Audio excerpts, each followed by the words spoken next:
ನಮಸ್ಕಾರ ಸ್ನೇಹಿತರೆ, ಬ್ರಾಯ್ಲರ್ ಕೋಳಿ ಸಾಕಾಣಿಕೆ ಮಾಹಿತಿಯ ವಿಡಿಯೋಗೆ ತಮಗೆಲ್ಲರಿಗೂ ಆತ್ಮೀಯ ಸ್ವಾಗತ. ಸ್ನೇಹಿತರೆ, ಈ ಬ್ರಾಯ್ಲರ್ ಕೋಳಿ ಸಾಕಾಣಿಕೆ ಎನ್ನುವುದು ಒಂದು ಉತ್ತಮ ಆದಾಯ ತಂದುಕೊಡುವ ಉದ್ಯಮ. ಈ ಕೋಳಿ ಸಾಕಾಣಿಕೆ ಎನ್ನುವುದು ಡೇ ಓಲ್ಡ್ ಮರಿಯಿಂದಲೇ ಪ್ರಾರಂಭವಾಗುತ್ತದೆ. ಇಲ್ಲಿ ಈ ಮರಿಗಳ ಆರೈಕೆಯ ಸಂಪೂರ್ಣ ಜವಾಬ್ದಾರಿ ನಮ್ಮದೇ ಆಗಿರುತ್ತದೆ.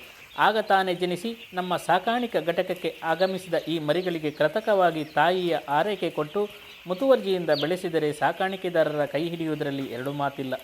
ಸ್ನೇಹಿತರೆ, ಪ್ರಾರಂಭದ 2 ವಾರ ಎನ್ನುವುದು ಮರಿಗಳ ಬೆಳವಣಿಗೆಯ ನಿರ್ಧರಿತ ಹಂತ.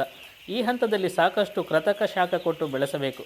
ಪ್ರಾರಂಭದ ಪ್ರಥಮ ವಾರದಲ್ಲಿ ಕೋಣೆಯ ಉಷ್ಣತೆಯು 34ರಿಂದ 35 ಡಿಗ್ರಿ ಸೆಲ್ಸಿಯಸ್ ಇರುವಂತೆ ನೋಡಿಕೊಂಡು, ಇನ್ನು 2ನೇ ವಾರಕ್ಕೆ ಕಾಲಿಟ್ಟಾಗ ಸಾಕಾಣಿಕಾ ಘಟಕದ ಕೋಣೆಯ ಉಷ್ಣತೆಯನ್ನು 2-3 ಡಿಗ್ರಿಯಷ್ಟು ತಗ್ಗಿಸಿಕೊಂಡು ಆರೈಕೆ ಮಾಡಬೇಕು.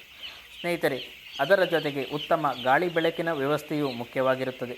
ಹೀಗೆ ಎಲ್ಲವನ್ನು ಕ್ಲಪ್ತ ಸಮಯಕ್ಕೆ ವ್ಯವಸ್ಥಿತ ರೀತಿಯಲ್ಲಿ ಒದಗಿಸಿ ಕೋಳಿ ಸಾಕಾಣಿಕೆಯಲ್ಲಿ ಯಶಸ್ವಿಯಾಗೋಣ.